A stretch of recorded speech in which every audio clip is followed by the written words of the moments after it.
What's up? Live again. Polo Sports Talking Entertainment. Here again with another one. Be sure to hit that like button. Subscribe to the channel if you're not a member. And also hit the notifications so that you're able to get all of my videos, all of my content. Told you we don't stop around here, okay? Look, we got to ask a question, man. Um, JJ Watt, man, uh,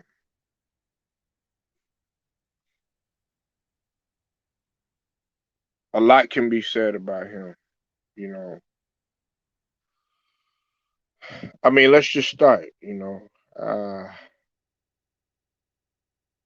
His grace of his greatness uh, is unprecedented. Him coming from both central Michigan and with of course Wisconsin. He set the league on fire.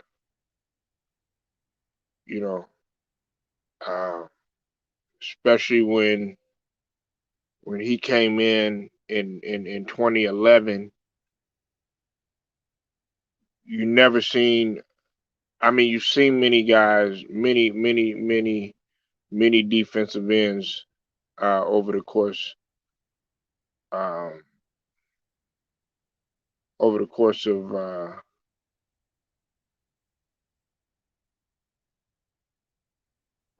of history, right? Um, when you talk about you know Reggie, the great Reggie White. Um, when you talk about a guy like Randy White, when you talk about a guy like a like a even today like the Michael Bennett and Greenwood and you know Humphrey, uh, Bruce from the Bills, uh, Bill Willis, Clyde Simmons, Jim Marshall, even Warren Sapp, you know what I'm saying?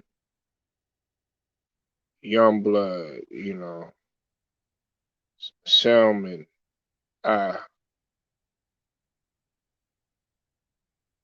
you know, um, Machete, uh, Dolman, Doug Atkins, Willie Davis, John Randall, you know, how can you forget about Haley? You know, even nowadays with with the Dwight Freeney, you know what I'm saying? But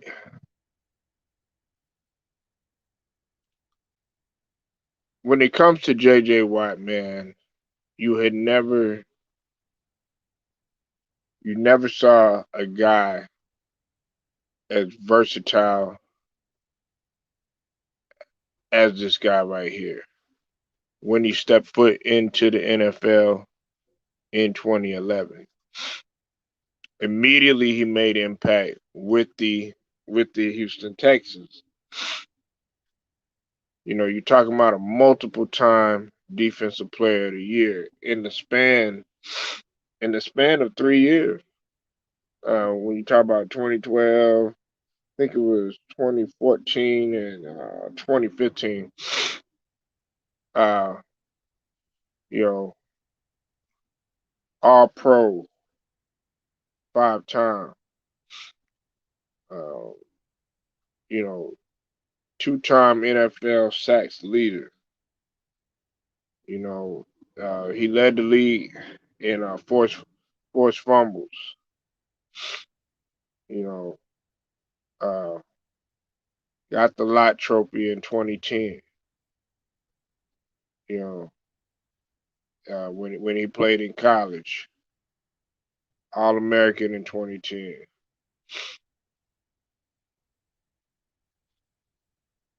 You know, but over the course of time, man, where Houston has seen a crumble. When I talk about the Houston Texans organization,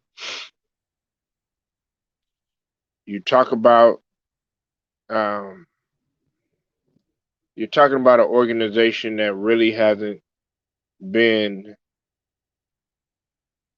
on the up and up with anything in terms of how to use their personnel property. I'm sorry about that, properly. How to how to manage.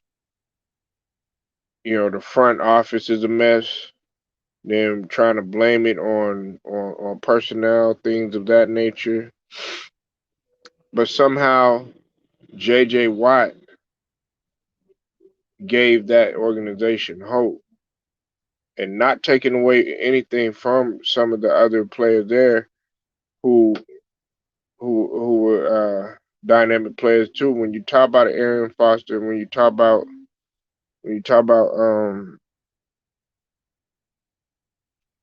Johnson, Andre Johnson,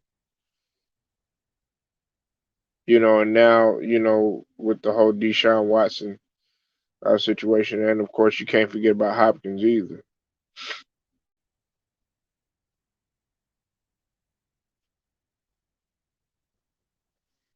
You know,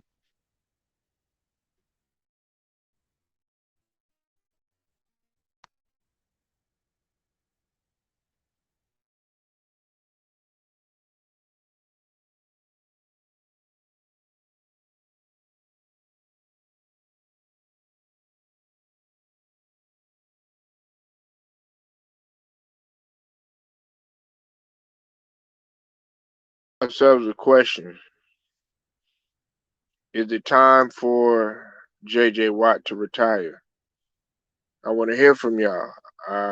Big Who, I see you in the building. You said it did a good job showing up for his team. Yeah, he did, but he shouldn't have been out there. He shouldn't have been out there. If you're a wise man, you would have said, he shouldn't have been out there. Much like uh Derrick Henry shouldn't have his ass out there. Juju shouldn't have been out there. Um, and Hopkins, I know, he even though he wasn't there, glad he didn't play. Glad Lamar Jackson didn't play. This guy has been a walking injury, but we know that when J.J. Watt is 100%, nobody's messing with him. Nobody's messing with him.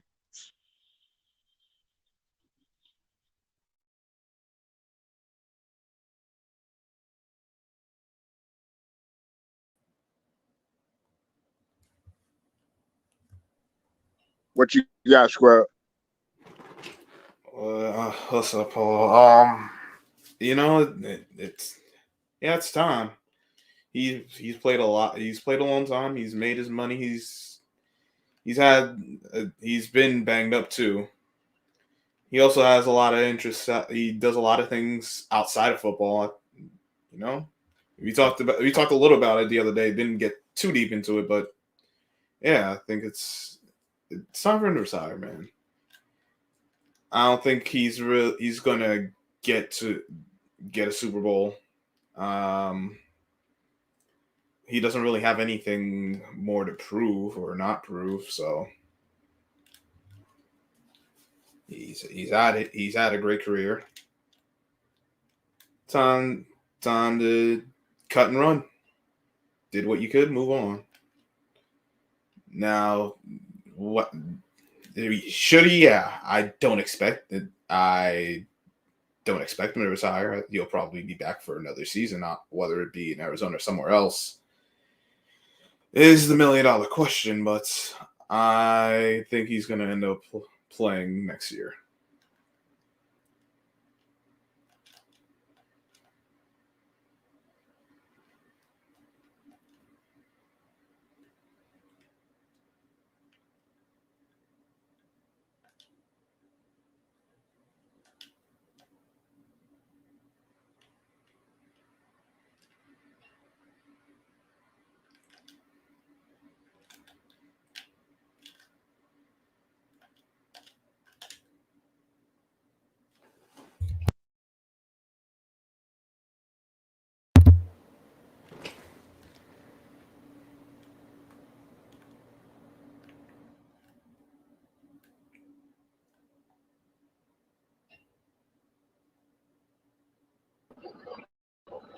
Well, you know what, Scrub? I know the way y'all feel. Hmm. I know the way that y'all feel, man. And I listen, man. One of the things that I do on this channel, man, is I don't try to be a front, put up a front or be phony or be fake, right? All right.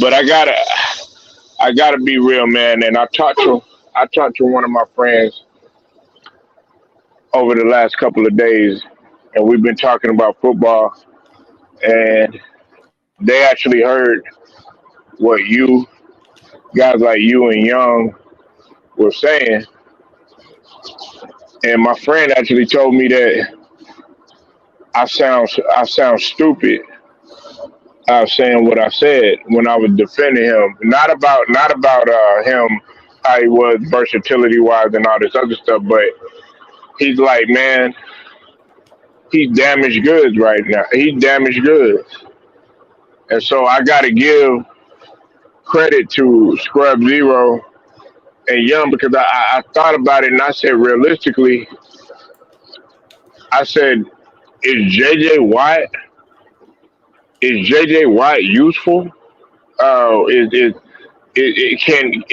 Can he be durable anymore? You know what I'm saying? Because it's like, well, damn, you were hoping that he came to Arizona and it was going to be somewhat successful, which it was a successful season. But then all of a sudden, he turned around and he gets hurt.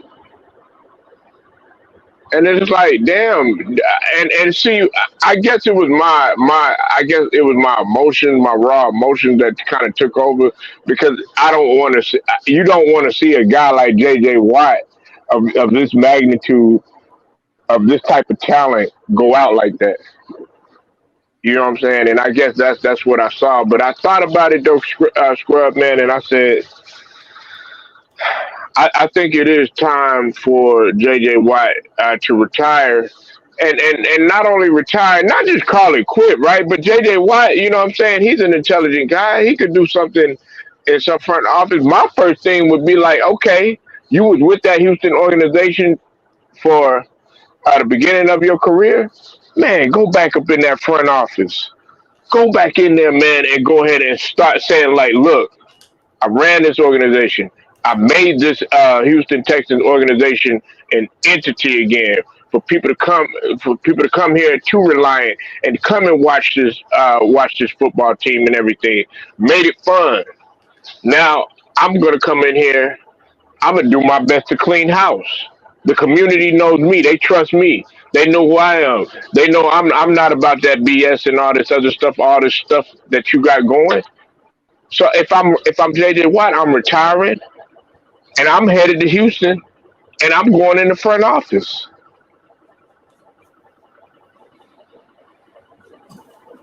I would be if that sounds good.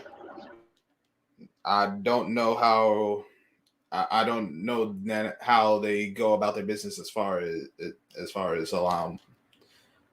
players to do something in that regard. But if they would let him, I say why not? It would definitely help. It would definitely help with the optics because right now the optics in Houston are not good. So just from that alone, it helps. And he played. He wouldn't be that removed from the game. He would be helpful in some manner. I don't know what capacity to have him in or what he'd want to do specifically, but it's certainly something worth examining.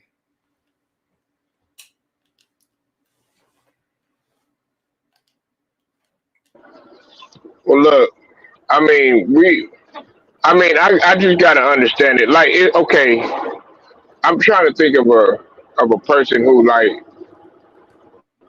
I was like, you know what, man, you just sticking around, but I mean, really, man, it's time for you to go. I can't really think. Maybe you could think of some people right off the top of your head, but man, it was just like, man, nah, man, this guy right here, man, he's liable to like. Okay, now I know this is a different situation, but I felt like what's his name?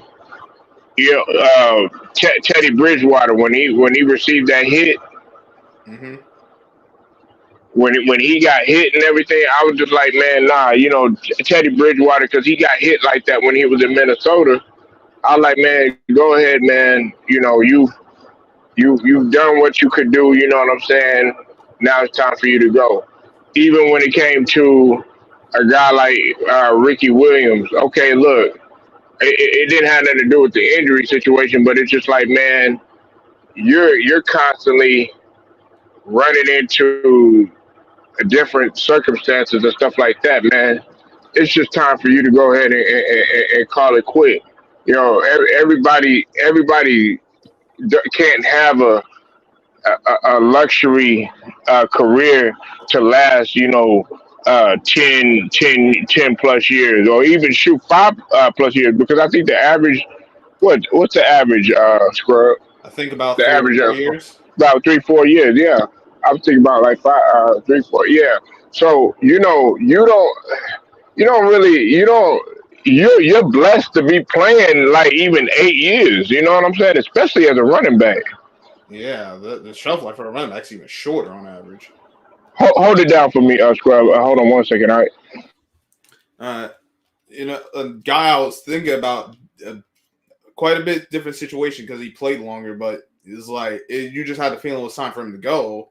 Drew Brees, like the last what after that NFC Championship game to what I think that was 2018 to the Rams. 2018, years all mixed together at this point, but like after that game, it felt like all right, time for him to move on because it just felt like you was chasing something you wasn't going to get to, whether it be because you couldn't stay healthy or your play was declining, or what ended up happening was that he actually started getting injured and missing games. So like so and everyone's talking about, and you're a great player. It's hard to be. It's hard to just say, "Damn, it's time to hang it up," but because you feel like you can still do it. But I think it's time for like at some point you just get to the realization, whether it be because of the injuries or the decline in play, that I ain't got it no more. It's time to hang it up and move on to the next part of my career. Peyton Okay. Manning, yeah, go ahead. Oh no, you got it, Scrub. Go ahead, bro. No, I was saying like Peyton Manning didn't hang around longer than he had to, and he was playing well until that last year where he had to play on fasciitis and everything, and it just collapsed. Right. Yeah, that's a good point. Yeah, that's a And good point.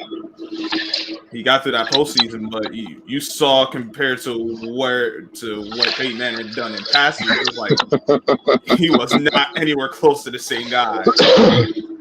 It was And like Von Miller, get him a championship, please. yeah, now he did like the AFC Championship game. The numbers weren't big, but he made a few key plays early on in that game. He Right. kept them out of bad situations. And that defense was Yeah, just amazing. right. But But that wasn't Indy.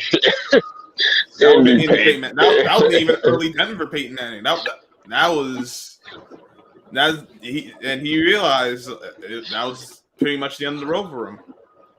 Right. Because look, as much as I like JJ Watt and where his potential lies, I just feel like the not I shouldn't say potential, but the possibility of him staying a long time where it lies, I just don't see it really happening, especially with his injury history. Yeah. Because we're talking about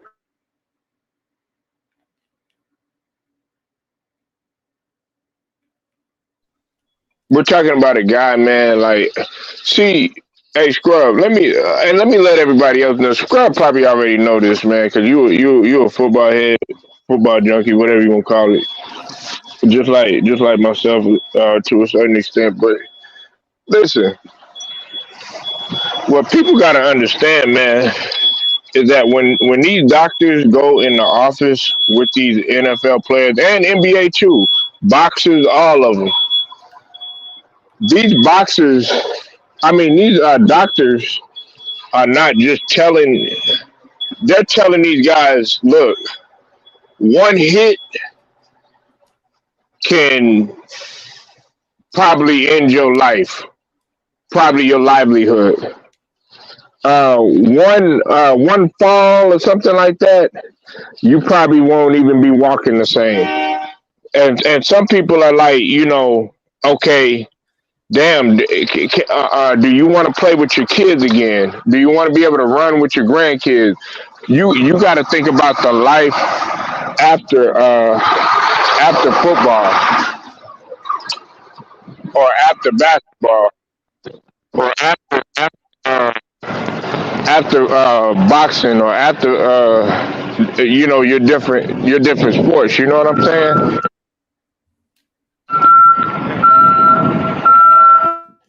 Yeah, certainly, man. Like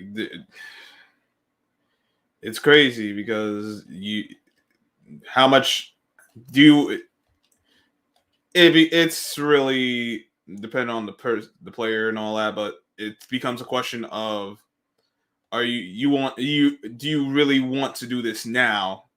Because once you give it up, that's really it. You ain't getting another shot. But then you also got to look at the long game. Like, all right, what do I want to do? I want to do anything beyond this? If I got kids, I want to be able to spend time with them. I want to do events with it, whether it be just playing with them or seeing recitals or just the little things, like even the everyday stuff, I and can being see able. JJ Hmm. Go ahead. like a lion. Kind of cutting in and out, Polo. Can you hear me now? Yeah. I,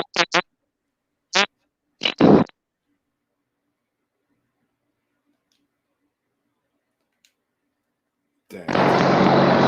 did you hear me? No, I said I could see him as a line coach, a line coach. I think you would. That I don't. No, I mean it makes sense. I just don't know if he's the kind of guy that can communicate well to other players. I don't know that much about him. JJ Watt, man, he motivates people. That's what JJ Watt was known for, getting people amped up, man. Like when JJ Watt came up in there, man, he amped up that. Went there to see the offense. Look, hey, we love Arian. We love.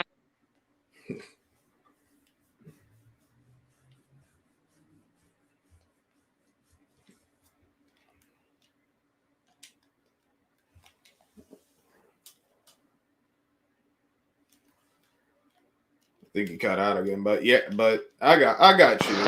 He's No, he's a I'm saying. fire starter. He gonna get them going.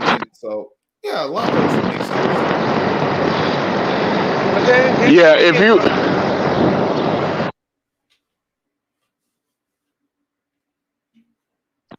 Sorry about that, Scrub. If you can't hear me, I probably got a slow reception or whatever in the area that I'm at and everything, man. But nah, man, like people came to see him.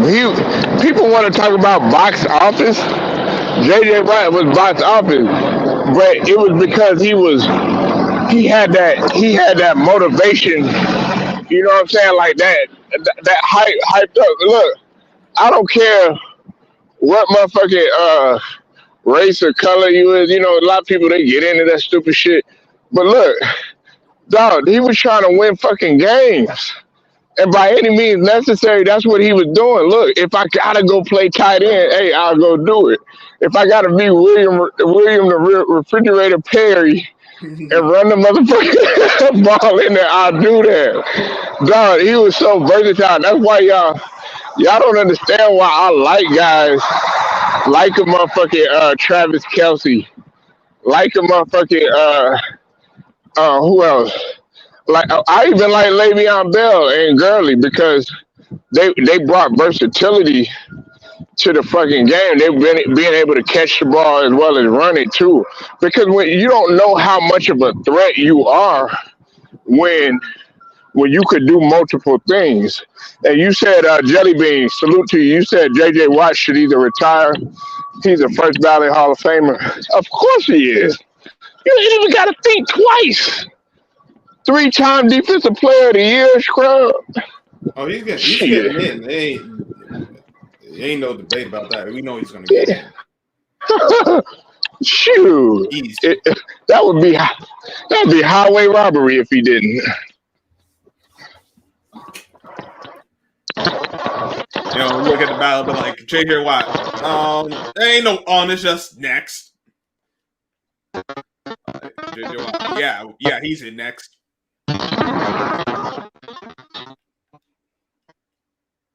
I don't know if he's going to take a reducing snaps though and play like just a pass rush, like a long passing down type of pass rusher role.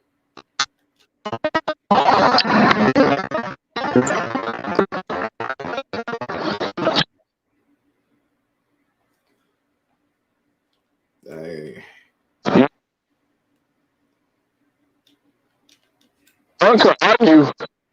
One could argue that JJ Watt brought a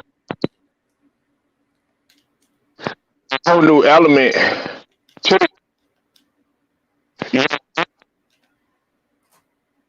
because there's people that I've argued with JJ Watt. Man, one fool had the audacity to tell me JJ Watt wasn't a Hall of Famer because the Houston Texans they weren't successful. I'm like, dog, he can only do so fucking much. Dog, he was pretty much saving the fucking, what for what it's worth of what the offense was trying to do. Pretty much what they were doing, and what was they known for, Scrub? They were known for a powerful defense. Yeah. But yeah. I mean, I'm not trying to sit here and like, protest and nothing like that about JJ Watt or something like that. But I just had to get people perspective because, and see, I'm one thinking that maybe it's time for him to hang him up because I thought about this for a long time. I was watching film on him. Y'all don't understand. Getting on here. No, I really watch these guys. I watch the difference in between. Okay, like Russell Westbrook, right? Mm-hmm. I watched Russell Westbrook. Okay, when he was in OKC in comparison to now, and I pick that shit apart. Or I'll look at okay, Mayweather. I'll look at him like, okay, in this certain fight and then that certain fight, and I pick that shit apart. You know what I'm saying? Or like if somebody tells me, well, Dak is trash, and they saying Dak is trash, Dak is trash, Dak is trash. Well, okay, he can't be trash. You know why, Scrub? Because I'll go back and I'll look at the statistics, right? And when you look at the statistics, even though, okay, them teams were, below 500 or whatever, but you got to put logic to that shit. Dak, what I was telling Jacob this morning is that if you're gonna ride the wave about a guy like Dak Prescott being trash, well, let's look at the numbers and let's look at the QBR, because guess what? He had a higher QBR than Josh Allen, and I like Josh Allen, but you were like, I think Jacob was saying, oh yeah, well he been trash his last 8 games. I like, no, he hasn't, because he threw he threw 370, he threw 375 mm-hmm. with no interceptions and was at 106 for the QBR. And that was against Vegas, All right. right? Right. And New Orleans, okay, not that wasn't a good game, and neither was Washington. Those were his only subpar games, besides the one with San Fran, just a couple of days ago, right? But guess what? Against the Giants, your Giants, 217, one touchdown, no interception, 98.6. Washington, 330, four touchdowns, 131 QBR, no interception. 226 against Arizona, three touchdowns, no interception, 105.8. Against Philly, 295, five touchdowns, no interceptions, 151.8. Okay, but you calling this guy trash, right? Uh, 143 against Philly as a QBR, that's not trash.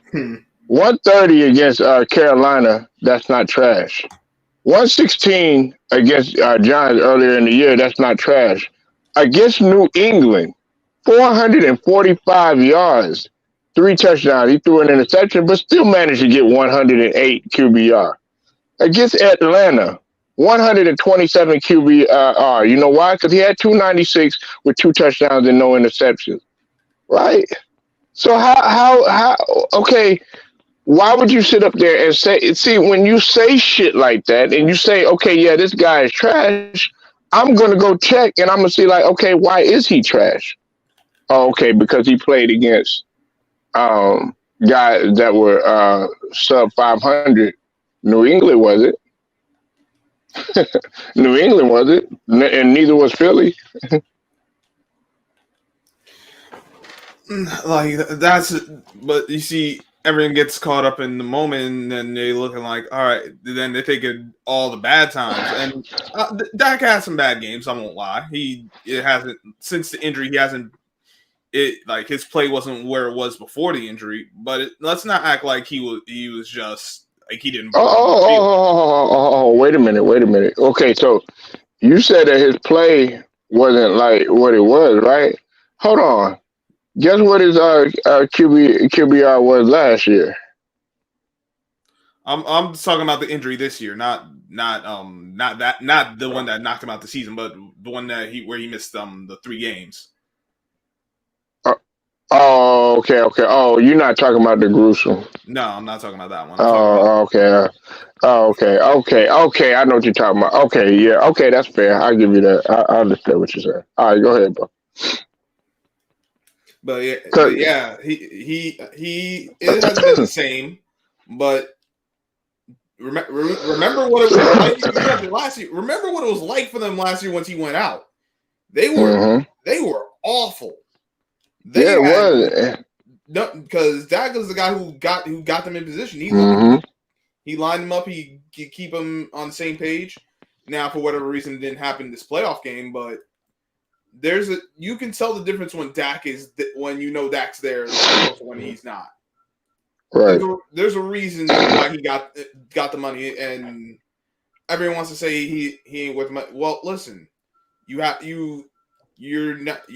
only paying for the production on the field as far as just the numbers and the X's and O's, it's the intangibles.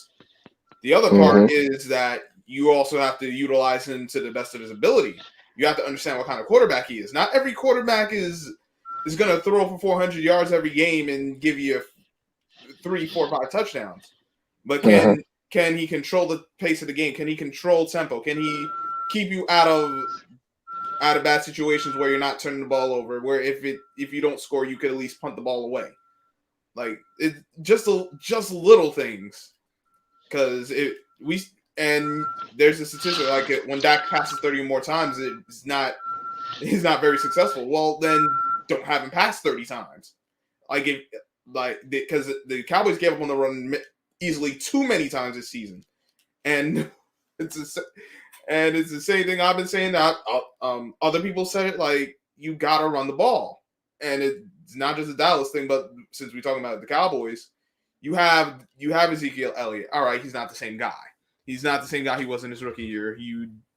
He's had his struggles, but you don't commit to the run with him. You don't commit with Pollard.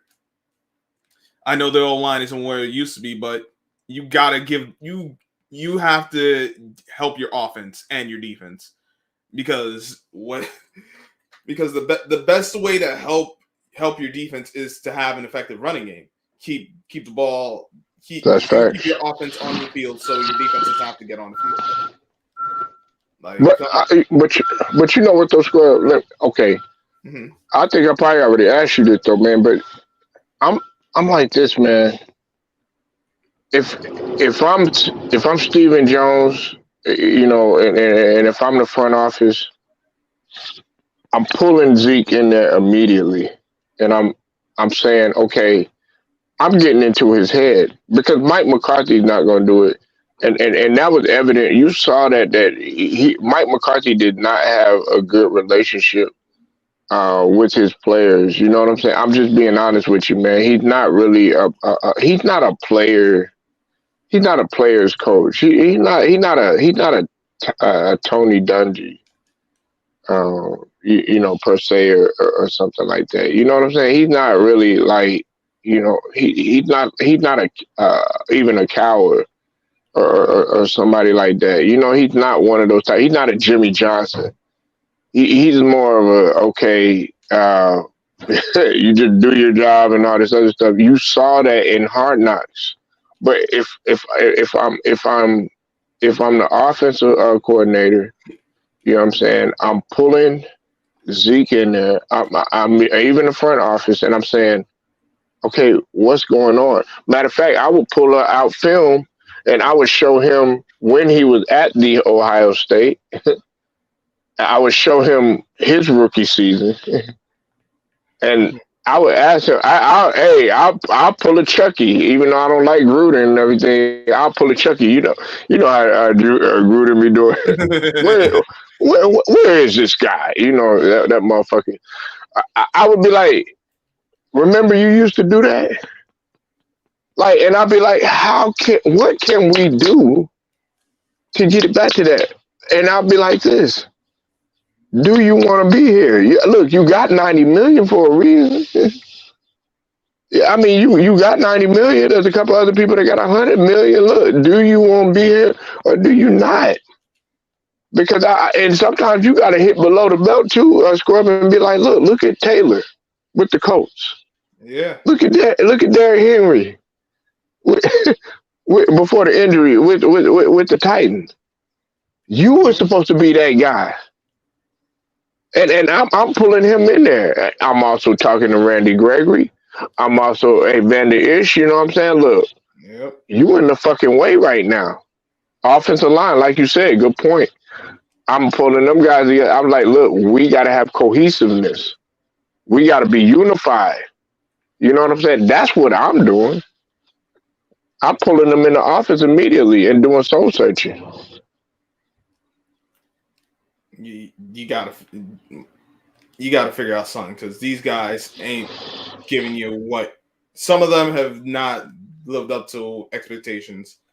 Others just, well, Gregory, I'm gonna bring him in, but I think that's more of just, all right, what can we do to get you more focused? I think that's just like, because he didn't have those. It wasn't like the whole year he had those kind of penalties. It just he just had a bad game at the worst time. Now, like Vander Esch and Zeke, like, I gotta pick their brains. I gotta figure out what the heck's up. With Zeke, you might just have to cut bait. I know the cap situation isn't ideal. I know that I think you're gonna owe him a little bit on the following year, but I understand why you couldn't do it the past year. But I think this year, just if you feel he ain't gonna give you anything, let him go, move on, because whatever reason you ain't getting what you feel like. But you still got that. You still got the coach in Mike McCarthy. You still got the coach, the OC in Kellen Moore, and I don't think either guy is what you need. I actually asked this. I asked this to a few people to see what they would say. A few Cowboys fans, like, how do you get over a loss like this? As you know, from the front office perspective and the fan base perspective, because this was a bad loss, and how it ended, just it really put you out of sorts. And because I don't know where they go. I personally think they should just move on from the offensive staff altogether, because you can't have like the offense they haven't lived up to expectation. We thought they would be. The expectation was this offense was going to be the lights out, and early on in the season they were, but as the season got later and later, the dominant performances were few and far between. Well, go ahead. No, you got it, bro. Go ahead, man. No, I was gonna say that you got that Mike McCarthy, like you just get the feeling that like you said, he's just there to do the job and that's it. Kellen Moore, we've seen his play calling and the trouble that's caused for his team, because it's too much passing, not enough running. But if these are the guys that Jerry and Steven want, what can you really do?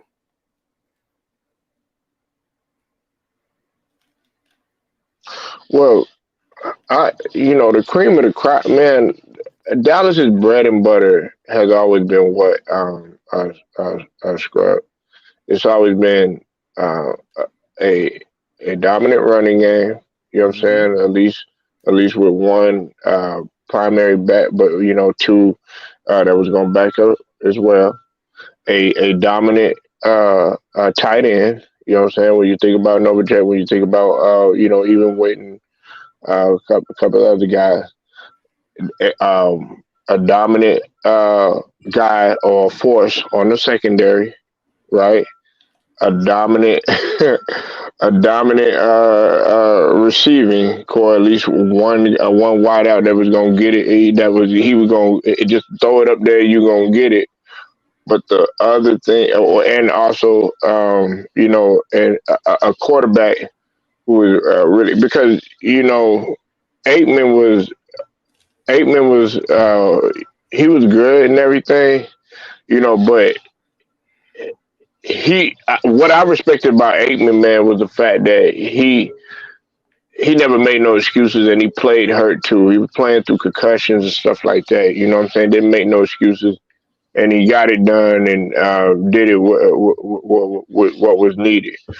But what helped Aikman, and one of the things, and this leads me to my next point, their bread and butter has always been a good, solid, a great offensive line. Mm-hmm. And everybody wants to sit up here and say, "Oh yeah, Dak fault, Dak this, Dak that, all this other bullshit." The fucking Nick Nat Patty White, all this other fuck that shit, Nick, man. Dude, it was the fucking offensive line, man. That's what it came down to, man. And then Dak was pissed. Look, I said this morning, Scrub. This is what I told everybody. And if you saw the stream, listen, I told Dak shouldn't have apologized for nothing. I wouldn't have backtracked on nothing. I would have, okay, if you felt some way about the fucking officiating, man, stand on that shit. That's the thing. Y'all think that Dak, he's such a nice guy. And man, dog. No, Dak is a killer. You got to be a killer if you're going to be good at the goal line, or good at the red zone, or good at third down, or be able to get a QBR of 151, or right out the gate lead your team to 13-3 under pressure, stuff like that. You know what I'm saying? Like you got to be something. But see, that's your perception of Dak. He knows how to be professional, but sometimes, hey, you got to be like, Scrub, man. Look. Man, I'm fucking piss me off, man. That's a part of being a leader, and part of being a leader sometimes is saying some things that people don't want to hear. Y'all want Dak to sit up there and be all nice on that shit. That's part of the fucking problem. Shit, I'm glad he said it. I'm tired of it, man. I'll be like, look, I'm tired of this shit. And look, if I'm Dak, you the leader of the team. Look, I'm pulling everybody in my motherfucking living room. I'm like, look, man. We got to get on the same fucking page. You know what I'm saying? Like, right. Hey, Aikman wasn't y'all think Aikman was, this guy, yeah, no, he wasn't. Aikman was an asshole. No, you think you see how Michael Irvin is. Right. Michael Michael Irvin, man, Michael Irvin would be in that locker room living, man. You could barely talk, spit coming out of his mouth.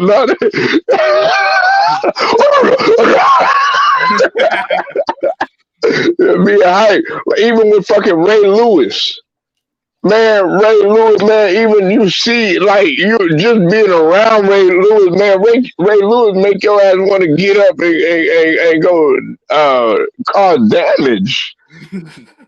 But see, what I'm saying is that you got motherfuckers, man.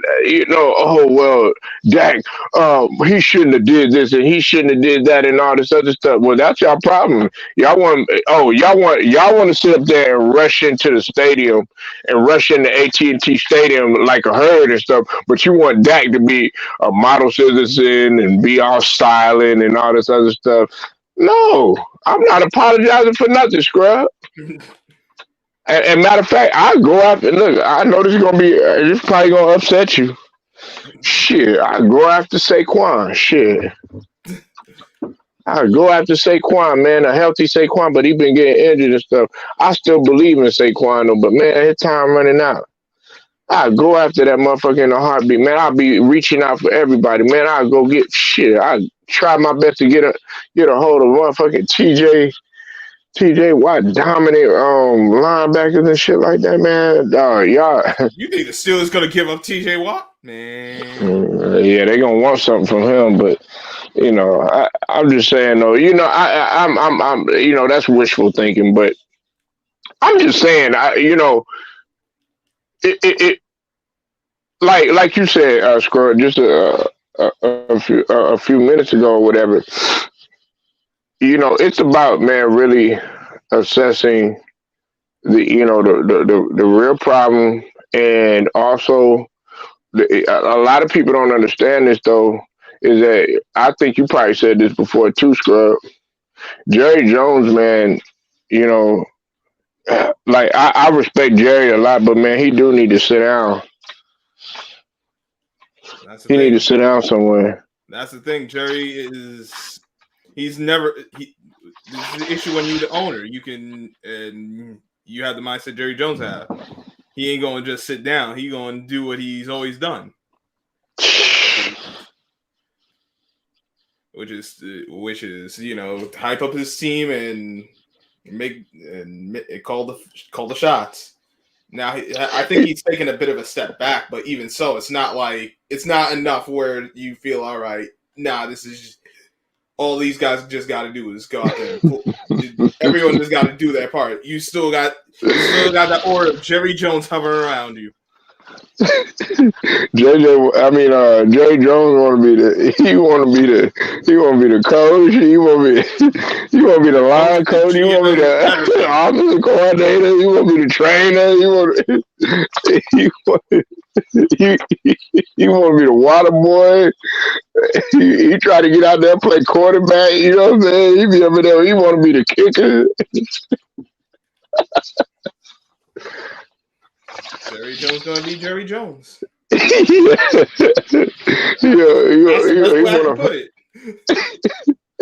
want to fly out to LA with God rest his soul, Jerry Buss and stuff. You know what I'm saying? Yep. Because I think they used to I think they were at one time going to try to do business with one another. From my understanding, because they were they were both, tycoons in their own right. When you talk about Jerry Jones and Jerry Buss, mm-hmm.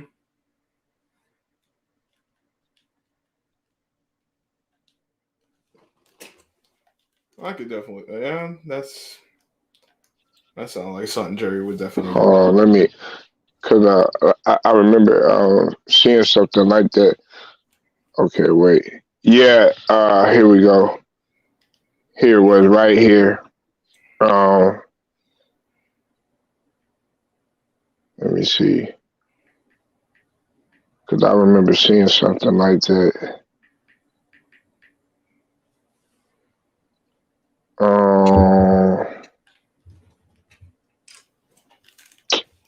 Give me 1 second from Birdline. Impact.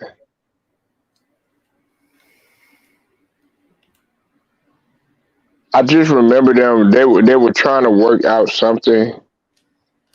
Um, because when you think of the Cowboys, you think about the Lakers or whatever. They were trying to work out something. But they said that the only thing I saw is that the Cowboys fans were complaining about Jerry Buss instead of Jerry Jones. Okay, there you go. There it is. Jerry Buss hoped to buy the Cowboys. Oh wow! Yeah, they were about to, and you know what? I listen. Shit, he probably would have been successful too.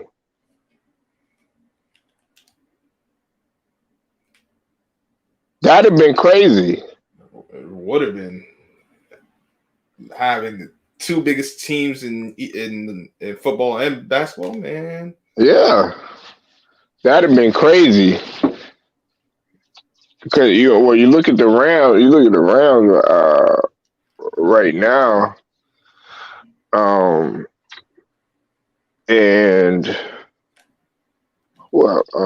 I'm trying. The Chargers and stuff. Man, let me ask you something though, Scrub man. Like, do you think that the Chargers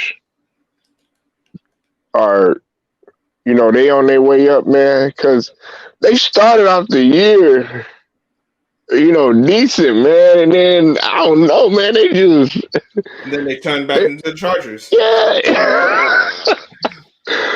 I'm like, man, no, I thought that they was gonna do something, man. What you think about? What you think about that, man? I think that there was a mistake to let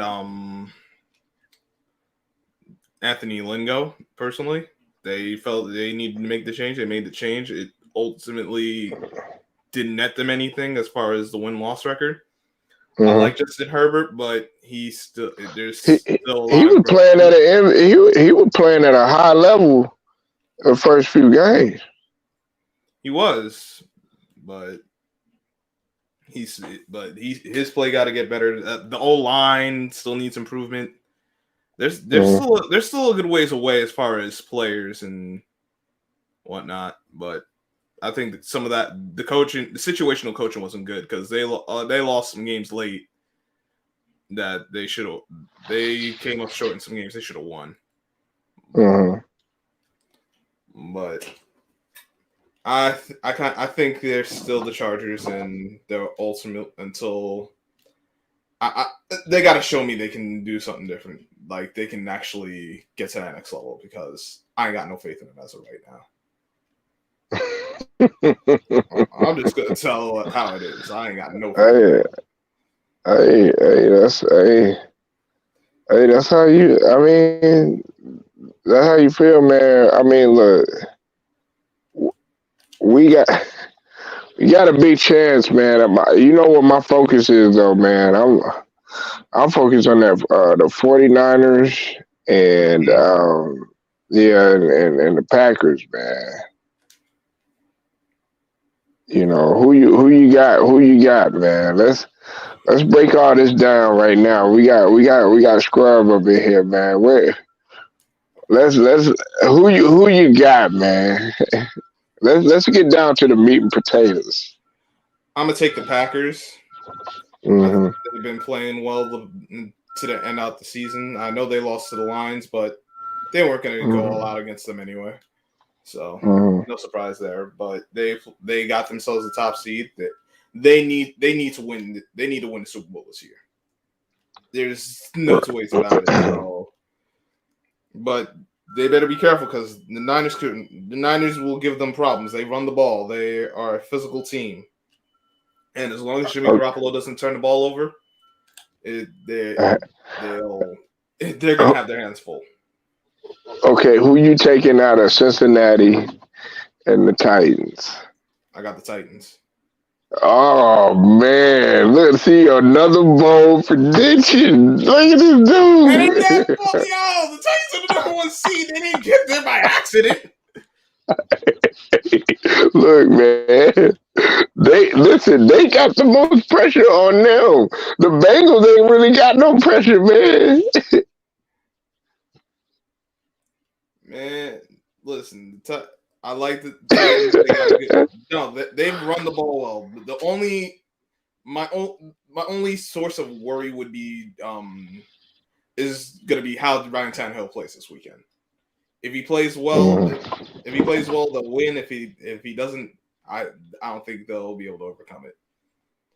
But they should be All getting right. Derrick Henry back, so that should definitely help him out as far as controlling the game. All right, Kansas City and Buffalo. Buffalo was my Super Bowl pick before the season started. I'm gonna stick with them.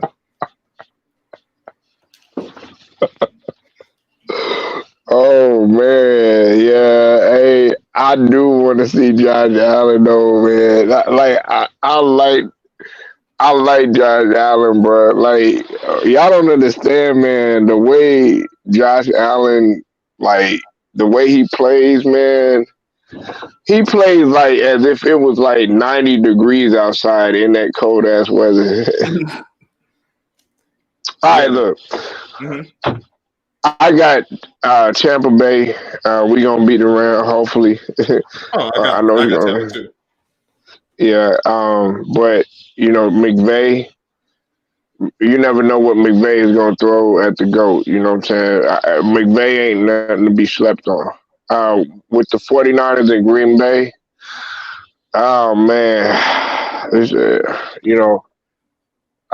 If I've said this to everybody, Scrub, I said if the 49ers beat the Cowboys, man, the 49ers probably can win the whole thing, even beating us. You know what I'm saying? Because right now they're playing unreal, dog. These dudes right here, man, and I don't want to hear nothing about no Lambo, because they went into a Cowboys stadium that was amped up.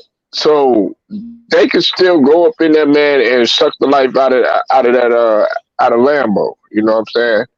Oh, I agree with that. My only thing with the Cowboys is that the Cowboys haven't done well at home during the playoffs, though they just haven't done well during the playoffs overall. So I got to take that. I can only take that. How's Green Bay? I don't think Green Bay record is that good at home this year, is it? And Green Bay has been had in recent memory at home in the playoffs, so it's not the invincible battlefield like it was. But I'm just talking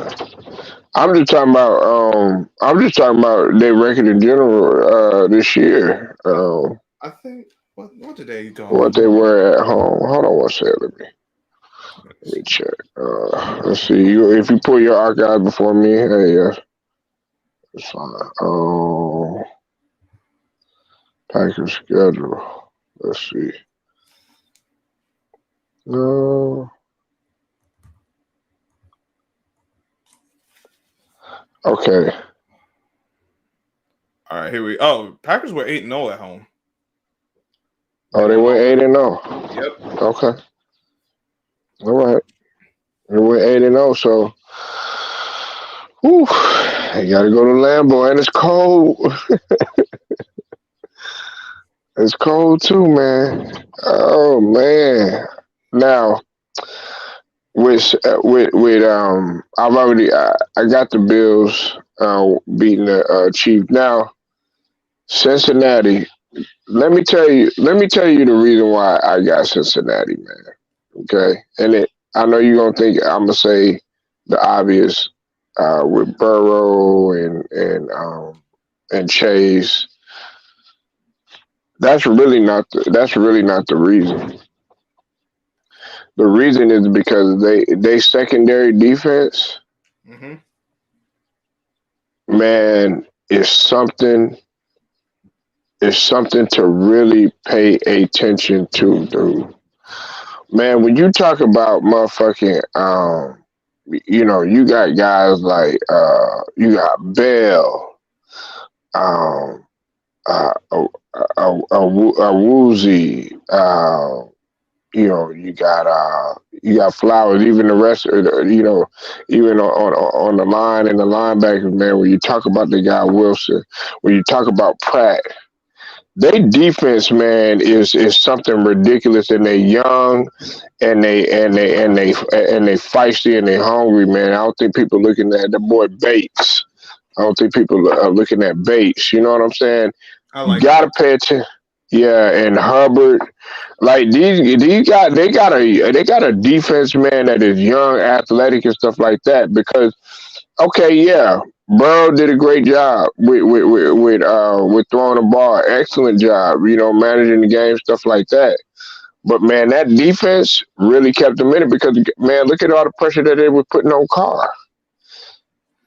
They could not do nothing. Las Vegas. Now, part of that was also Vegas' fault for not committing to the run game. Because Jacobs was doing well in the run game, but they didn't give it to him enough times, at least in my opinion. hmm Yeah, because I think he only had like what 80.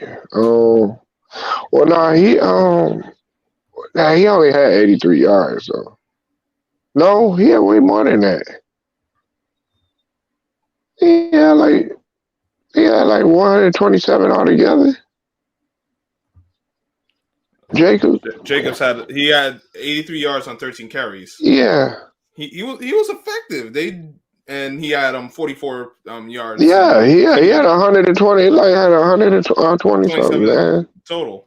But you see, just 17 touches, and he was Yeah. like, that's not enough. But I don't think that Tennessee won't make that mistake. They'll make sure to get Henry and the other backs involved. Man, listen, see, that's my concern. See, Scrub, man, dog, I'm not banking on Henry doing that well because I mean, we're talking about a guy, that's been out. Look, okay, dog, he got to get acclimated again, man. Everybody out like, you know what I'm saying? He hadn't been out, man. The dude done been out. Yeah, but remember, it's not like their other backs haven't played well either, and so you don't. So if the Titans are smart, you don't throw it all on him. You give him about 10 to 15 carries, depending on how he looks in the game, and you still rely on those other backs because you got backs you can count on that proven they can get the job done without him.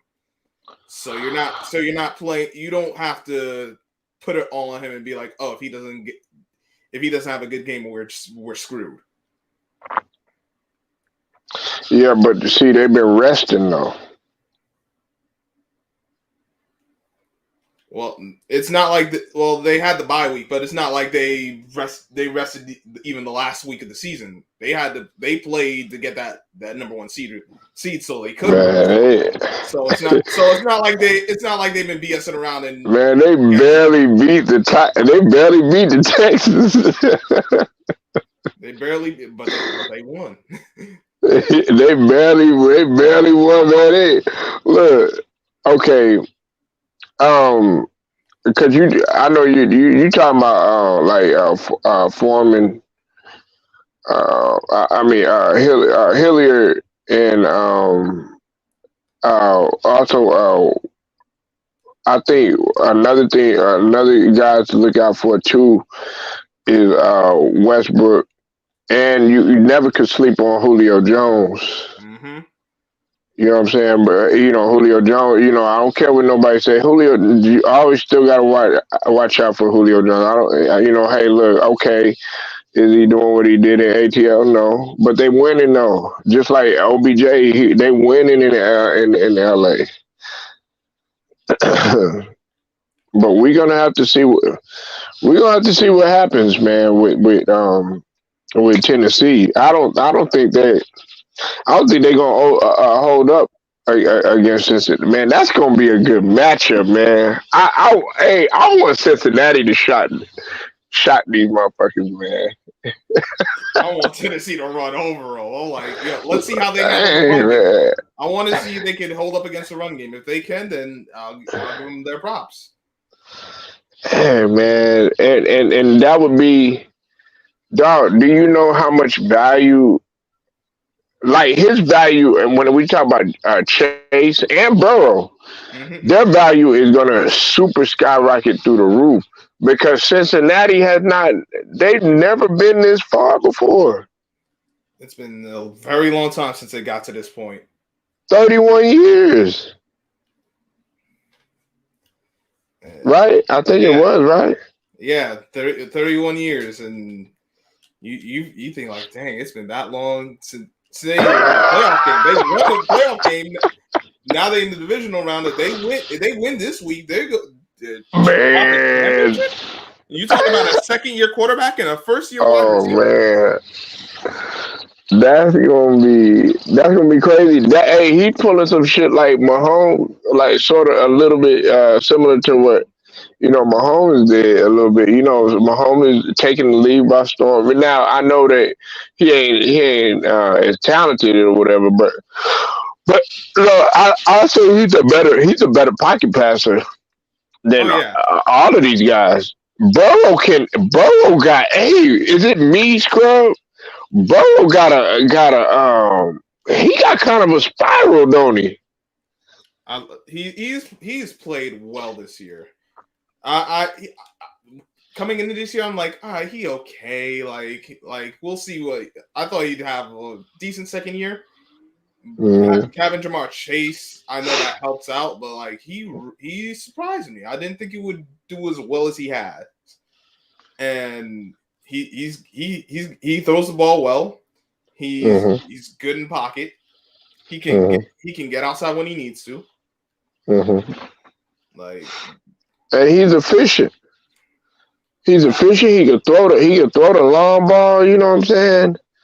I just get concerned that they putting a little too much on him, like too many passing plays.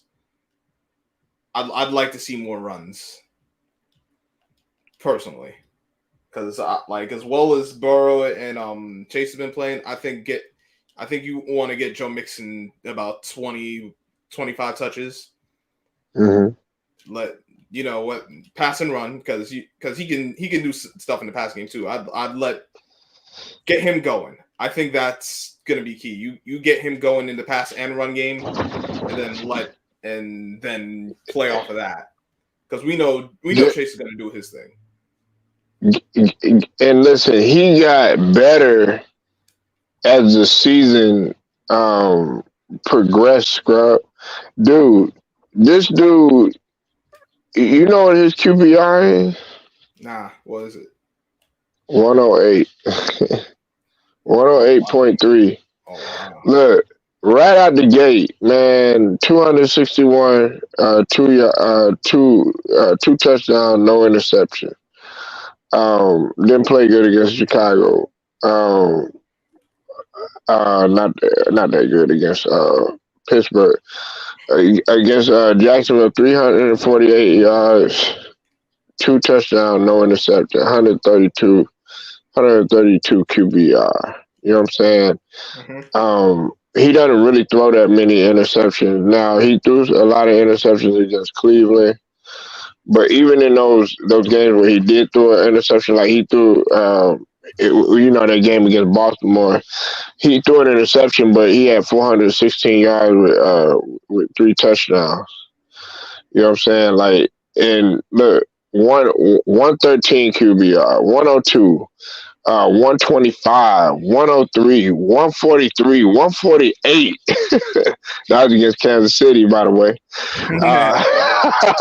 And he had 110, man, against Vegas. So, and listen, coming from that, when he played against the Chargers, he really didn't do that well. He was at a 70. Man, that very next week when he played San Fran, 125, man, because he had 348 with two touchdowns, no interception. He hadn't thrown it. Hey, check this out, Scrub. This is going to trip you out. He had not thrown an interception in the last 5 games, man. This dude is on. It seemed like he get better when the pressure mountain. I guess that's the point I'm trying to make. Hey, that's how you win games. You don't turn the ball over, and you make plays for your team when you need to. Mm-hmm. And he's doing his thing. He's got now. See that because you kind of got to keep an eye on that because it's like, then you just hope that doesn't start rearing its ugly head at the worst time. That he has a game where he has multiple turnovers, but But he's doing his thing. And he's going to have to continue doing his thing because Cincinnati, Tennessee ain't going to go down quietly. Mm-hmm. So he has to play. You worried about Tennessee defense? I'm interested in how they're going to cover him and cover Chase because Chase has been tearing up a lot of teams. I haven't seen enough of Tennessee. I'm gonna look at some of the games from earlier in the season. Mm-hmm. The biggest thing I don't think you're gonna take away Chase altogether, but you got to limit him. He can't be. You can't. What's up with it, Tiffany Queen? I'll see you in the building. He can't have like a buck, like 8+ receptions for $150. Because like a game like that is right.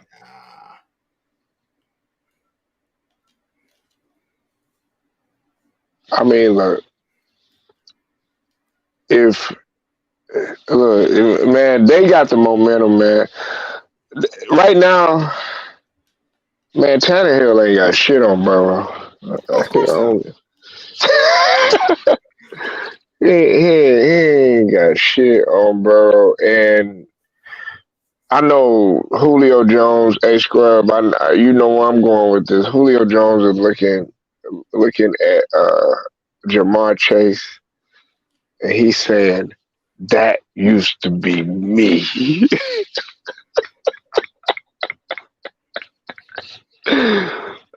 But he can't even say that used to be me because he doing shit that even Julio Jones wasn't even doing. Julio Jones wasn't getting no motherfucking rookie record, man. 645. He wasn't doing that. And I like Julio Jones. No, he wasn't doing all of that. Now he was getting some monster numbers, but I was like, once he was like man, in the league, he didn't have that kind of rookie year. Jamar Chase is an example and exemplifies what it means to be resilient because when he dropped those 4 passes in the preseason, Scrub, the media lit his ass up. They was even questioning whether he was ready for the NFL. And ever since then, he has gotten better. Like, I've been telling people about Jamar Chase the whole entire season, but it seemed like everybody would just, they were like, nah, he gonna be another Odell. He gonna do this, or dog. No, he's not. No, he's not. Dog, this dude right here, man.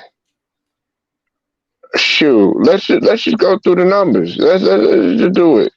6 receptions and these against good teams, man. Not no trash teams. I'm only gonna name the good teams for you, right? Mm-hmm. 159 yards on 6 receptions, 1 touchdown, right? Against Baltimore, 8 receptions. You remember that? 201 with 1 touchdown.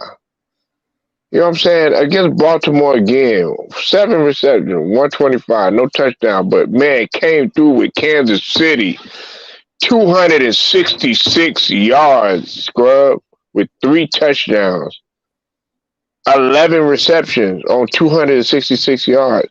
Then against Vegas, you know what he did? Didn't need to score no motherfucking touchdowns. Just the fact that he was getting them 3rd down when you needed him, unreliable. 9 receptions on 116.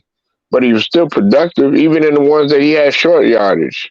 San Fran showed up 5 receptions, 77 yards with 2 touchdowns. You know what I'm saying? Against Pittsburgh, you know what I'm saying? You had to go against that defense. They were going to sweat through a rivalry, whatever. 4 receptions, 65 yards, 2 touchdowns. Even when he was getting less yardage, they tried to do everything that they could. He was still able to be somewhat productive, man. And the most important thing, though, too, Scrub, they were getting the wins. They were, and we talk about Jamar Chase, Joe Burrow, even They still got a few other good receivers. They got Tyler Boyd. He's pretty Yeah, solid. Jennings. Ooh, I forgot. Yeah, I forgot about that. Yeah, I forgot about it. Yeah, you're right. You're right. And You're right. the tight end Uzma. Like Yeah. Vegas had no answer for him. Like every time I'm like, yo, when are they gonna actually look at this guy and defend him? Because he's making catches, and they back turned to him like. So none of you guys are gonna defend this tight end out in the scene. Okay. Right. Like yeah, because they got options. Yeah, you got Higgins. I didn't mean to say Jennings. I meant to say Higgins. You got of course you got Thomas, Mike Thomas, and then Boyd. They got some young gunners out there, man. Some young guys that can really stretch the field, man. He makes spacing look good, man. He like the way that Jamar Chase makes the spacing. He makes it look so great, man. Him and Higgins, man. Because they're young, they athletic, man. And I know guys like Michael Irving and Jerry Rice and all of those guys, like Marvin Harrison, Scrub. They looking at these guys. They were like, man, I wish I would have played T.O. They said, I wish I was able to play today. Even Chad Johnson, even Ocho Cinco. Yeah. Randy Moss, you know what I'm saying? Chris Carter. They're saying to themselves, man, hey, God, please let me be 20 years younger. Andre Reed, Tim Browns. Reed, yeah. Like they would have field days, man. A field day, man. Because it was just much different, and then see, this better than I do, Scrub. Guys were not afraid to go in the middle. See, like T.O., that was his MO. That's why like you gotta respect a guy like T.O. because what was T.O.? He wasn't afraid to go to the middle, but hey, T.O., man, he could get out there on the outside too. Don't get it twisted. He could do it all. Versatile and could run. That's a time where you go over the middle back in the day, you was getting rocked. Ooh. There was none of these 1 and 2 step slants because as soon as that ball out your hands and into the receiver, he's getting his chest caved in. Dear goodness. But now, because of how the rules are, it's a lot, and is a lot more. You got a lot more space to make these catches. There's a lot more free releases too, because no one wants to play jam coverage anymore. They'll show press, and then let them get a free release. That, for the life of me, oh my goodness, I could be here all day just ranting about how. No, go ahead, man. But that's the thing. Like you talk about the great receivers of back in the 80s, 90s, late 2000s, like they would have so much success because right. And they had success back in the day, and they was playing against. You talk about having to go over the middle and play against press coverage. These guys don't touch you. Oh man. And then if they don't catch, it's a flag on the defense almost every time. Right. That's it, man. Because it's because the physicality. Like if like I've often said this, Scrub. Like okay, the Ravens defense. I was choosing the Ravens defense on pretty much my fantasy for maybe for about 5 years straight. It was just not. I was always choosing Ravens defense. People was asking me why I chose the Ravens defense. The Ravens defense for as physical as they were, you forget how athletic that they were too. When you talk about Ray Lewis, when you talk about Ed Reed, man, when you talk about everybody else that was on there. Mm-hmm. Dog, not only were they very physical and everything like that. No, they were athletic and they were fast and they were quick. So my thing is this: like, okay, put them in this era, they can adjust to what you're doing because people act like that's why like when I look at Michael Parsons, I look at a motherfucker. I see Ray Lewis a lot because people forget how fast Ray Lewis was. Ray Lewis was already there. He was already there. He was already there. Nigga, like, dog, where you gonna go? He was already there, man. And that's why, like, like, okay, damn, when I look at Michael Parsons, dog, he got the finesse of a Ray Lewis. He got the quickness, the quickness of a goddamn motherfucking man, who was really quick. I'm trying to think, like a LeVar Harrington. You know what I'm saying? I put him a bit in there, and he got the toughness of of an LT. Now, okay, now he wasn't that I wouldn't put his viciousness up there with an LT or nothing like that, but Michael Parsons, dog, he love to play this motherfucking game, man, and the stuff that he's doing, man, is fucking crazy. But somebody said this shit though too, Scrub. They was like, "Well, Michael Parsons, if he played back in that day, man, he probably would have been successful." Says who? Says who? You don't know that because he probably could be able to adjust.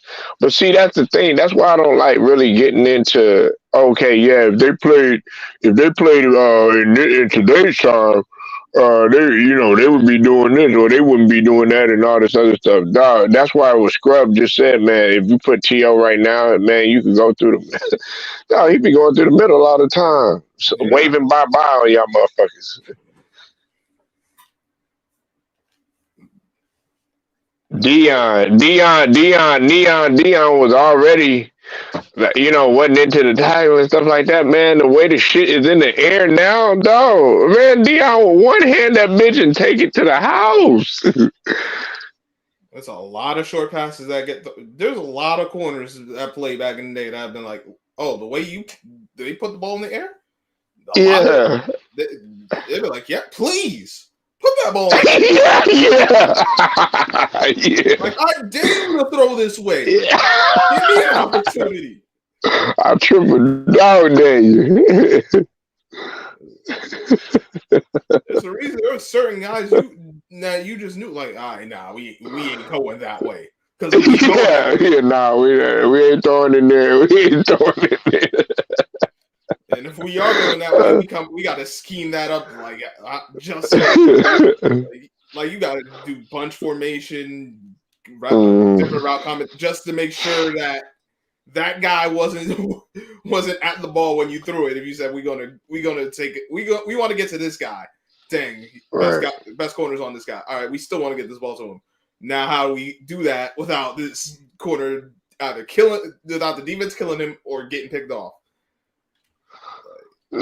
Now, Scrub, we gotta tackle something else. Okay, now, man, what's going on with the Giants, man? I know Joe Judge is gone. You know what I'm saying? Like, what they clean it? They trying to, somewhat clean house, man. What's taking place with them, man?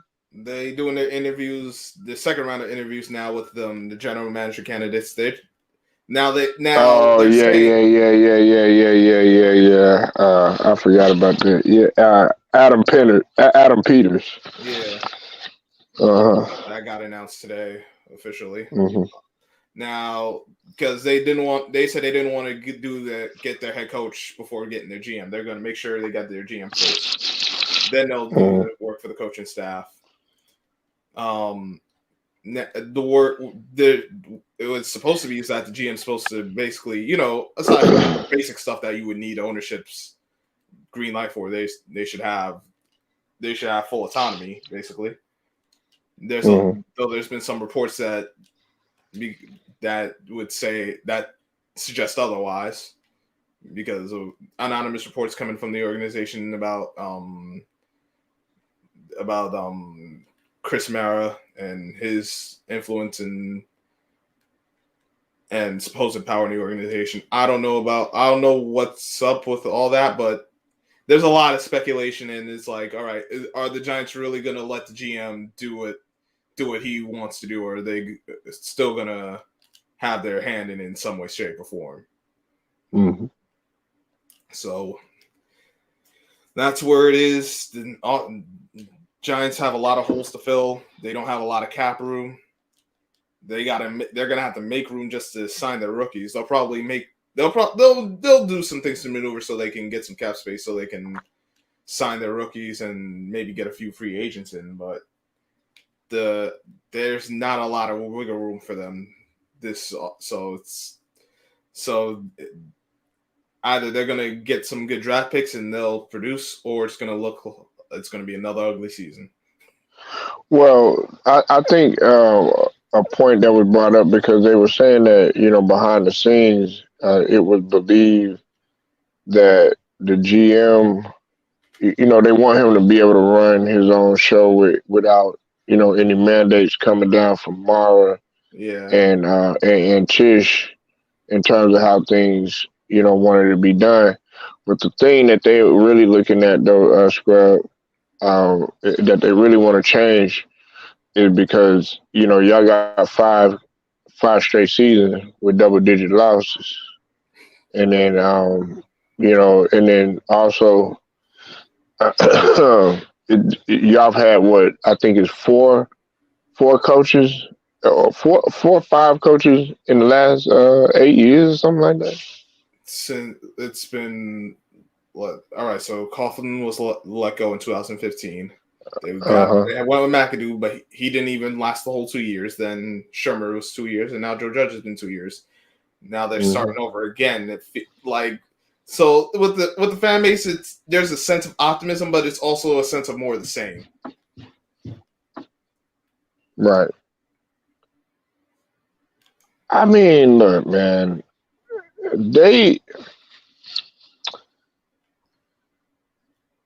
I look at when they had initially got, Saquon, man.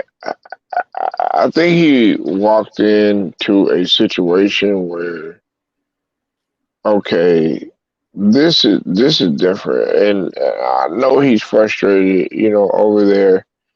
But as much as we sit here and we talk about the front office of Houston and stuff like that, New York was just as bad. And if people want to talk about, the New York Knicks and the front office and stuff like that, I mean, why is it always New York? They got the front offices that be so bad, whether it's the Knicks or whether it's the Giants and everything. And listen, man, the Giants, man, like, okay, I know we talk about the Cowboys. I know we be talking about, the Steelers. I know we be talking about, 49ers, all this other stuff. But look, man, football, man, let's just call it what it is. Football ain't football without the motherfucking New York motherfucking football Giants. And I mean, I'm telling you, man, I used to enjoy watching the Giants, man, because, it was nothing like, look, I take it back all the way to, of course, LT, but this is going to surprise you who I really used to like, Scrub. And you're going to trip out. I used to like that motherfucking Seahorn. Oh, wow. Yeah. I used to like Seahorn. I know it was short-lived and everything, you know what I'm saying? But I like, damn, man, it was something about Seahorn that I like, you know what I'm saying? Like, his first couple seasons or whatever. But then, of course, I like seeing Plaxico, look, I know, wait, what be advocating for Eli Manning. I don't think Eli Manning is up that high, but Eli Manning was enjoyable to watch because I like Eli Manning because he was able to go through the trials and tribulations and still do it, and still get it done or whatever. Then, Strahan, you know what I'm saying, can't take nothing away from him, you know what I'm saying, Strahan, You just want that that New York Giants Yeah. atmosphere to come back. You know what I'm saying? You know, a lot of things have really it hasn't been the same since the Super Bowl. They only made the playoffs one time since then, but really I think the season that really did them in, and you might be surprised with this, was the 2013 season. And the reason I say that is, remember that season they started 0-6. They were Yeah. It was awful. The offensive line the injuries was ridiculous. They were losing close game. They got blown out, but they were in the games. Like, it wasn't like they got blown out from start to finish. It was like they were in the games, and then some games it got away from them late, and then others they just couldn't get it done. They ended up actually winning 7 of the last 10, and after the trade for John Beeson, but after that season, John Mara came out saying that the offense was broken, and it's like since then it's always been one problem or another, like every year, because the following years it was the defense. Like, the offense was actually had gotten better, but the defense was they'd fallen off badly. The Giants and then 2016 came where they made the splash, but they had a middle linebacker that knew how to get guys in position. And and then they tried to switch some things around, but that didn't work out. It's been the Giants need to do a few things. I like Blake Martinez, but they need but I don't know how he's going to be after his injury. They need another pass rusher. I think they need a younger middle line, like a dynamic inside linebacker. I don't know what kind of scheme they're going to go with. We'll see what the coaching staff and how that ends up looking. But the biggest thing, that offensive line, man, because while Coughlin was there, he kind of covered up for a lot of those deficiencies. But since he left, the offensive line has deteriorated worse than what it was. Not all due to lack of trying, but that you saw this year, they didn't belong. And the last 6 games, that team did not belong on an NFL field, at least offensively. They got to fix the O-line. They got to get some more pass rushers, and then they coach whatever it is. They got the coaching staff actually they need to get it right, because I don't think this coaching staff, the past coaching staffs, they just didn't. There's something missing, and even the front office, but I don't know how much of that was the players not being there, was the coaches and maybe not. Man, it's bad. It's bad. Well, believe it or not, man, see, you touched on a good point, man. Now, a lot of people don't know that, prior to, let me take it back, because I try to go off the top of the head. I think it was prior to, I think 2000. It's like 2006 or 2007. All the way, it was like from 1998 all the way up until like 2005. Y'all value in terms of, the whole brand as the New York Football Giants was steadily going up. You know what I'm saying? And it was going up from like 1998 all the way up until like 2006, and then, like you said, all right, they came with MetLife, Mm-hmm. and that was 09, 2010 or something like that. That was 2010. Yeah, 2010. They opened MetLife, and then it was going good for a minute, and then that's when you said, you touched on it. You said 2013. That's when they ultimately, you said they started to kind of, go go down, right? You Yeah. know, I think because what New York. Because what was the last time? What was your last championship? It was in 2011. 2000, 2011, yeah. And then 2000, and then okay, and see, it always happens like that. The reason why I bring that up, though, Scrub, is because okay, I talked about this yesterday with the New York Knicks, right? Okay, they made it to the finals. They played Houston, and it was like after that, then okay, John Starks got into it with Pat Riley and Patrick Ewing, and also Pat Riley had got into it with a couple of players and everything, and then some players decided to leave or something like that. The reason why I bring all this up, man, is because okay, what that seemed like a trend. Okay, you have a successful year, or well, in the Knicks case, they made it to the finals, but they didn't capitalize on the championship. But in your case, y'all made it to the Super Bowl, y'all won, and then okay, then it's like, well, damn. Ever since then, it's like, okay, well, damn. Then you talk about 5 consecutive losing seasons. Well, shit, you supposed to be back up in that thing, keep that value going or something like that. And that's the same thing that happened this year with the Knicks or whatever. It's like, okay, y'all made it back to the playoffs. Everybody like, okay, damn, there's something to build on now. It's like, okay, well, damn, this year they underachieved. So it seems like that's kind of like the norm. Like, you know what I'm saying? When it's supposed to be, consistent, man. And that's definitely the norm with the Knicks, but it seems like that's becoming the norm with the Giants too. And another issue with the Giants is that, and like for the past 10 years, I don't have the exact numbers in front of me, but like for whatever reason, whether it be how they train it or just how the games get played, but they always high in injuries. It's like they're always near or at the top of the league as far as guys on injured reserve and whatnot. Like a lot of the key guys always going down. And it's like, dang, you ain't getting guys that could stay healthy, or all right, you get guys that stay healthy, but they're not difference makers. It's ridiculous.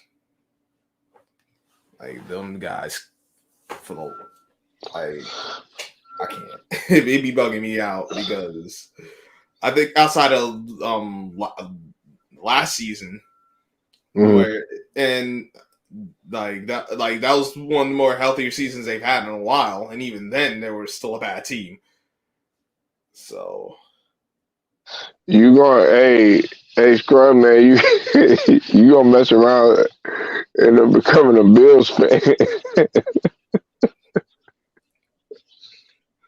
And the way these Giants have been playing, they gonna mess around and make me turn to a Philly fan. Dang, they annoy me that. I'm like, Right. You might be, man. You gonna mess around being a Jets fan, man. yo, what the heck? How y'all play? I ain't. Hold on. I've seen a lot of football. I've never seen an offense as bad as these Giants, particularly the last 6 games of their season. Yeah. Like I've never seen offensive football that bad. Mm-hmm. Like I hate to say it like this, that was a disgrace to the National Football League. That was a disgrace to football everywhere. Those offensive performances. I understand you don't have your starting quarterback Indiana Jones, but you got to at least be competitive. You got to at least show you belong on the field. Yeah, that's true. Like I don't because everyone say you need a quarterback, and yeah, you do need a quarterback.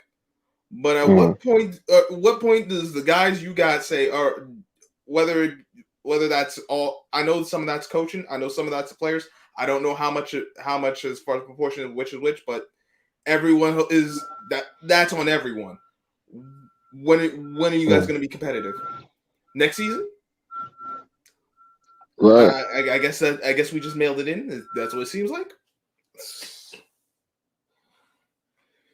Man, so do you think that the guy that they bringing in as a GM is gonna, or if if they were to hire this guy, uh, or bring him in, do you think that he's gonna make some good some good decisions, man? Because I know it's gonna take some time, man. It's not gonna be an overnight No, thing, man. I know that. Like, I know. After what I've seen from this year, I'm like, you know what? I'd rather this go right if it takes 3, 4, 5 years, whatever. That kind of sucks, but like, but it's gonna be different because this is the first time I think since George Young where like the Giants are actually getting a general manager outside the organization. Like this is the first time since then that they're going outside the Mhm. building to get this shaped up. So it should be different. Whether it be better or worse, we'll see, but it'll be different. And that alone, considering what's been going on as of late, has not been anywhere close to viable. I'm willing to take. I mean, had y'all ever thought about like? Well, I know probably Strahan will probably not. I'm thinking like maybe somebody like Strahan would you know try to make his presence felt, but man, he's more focused. It seems like he's more focused on entertainment, his suit lines, Yeah. stuff like that. But it's got to be killing him to see what's going on with New York, man. Like if, and a lot of these players, like like when you look at a guy like playmaker, like Michael Irvin, Mm-hmm.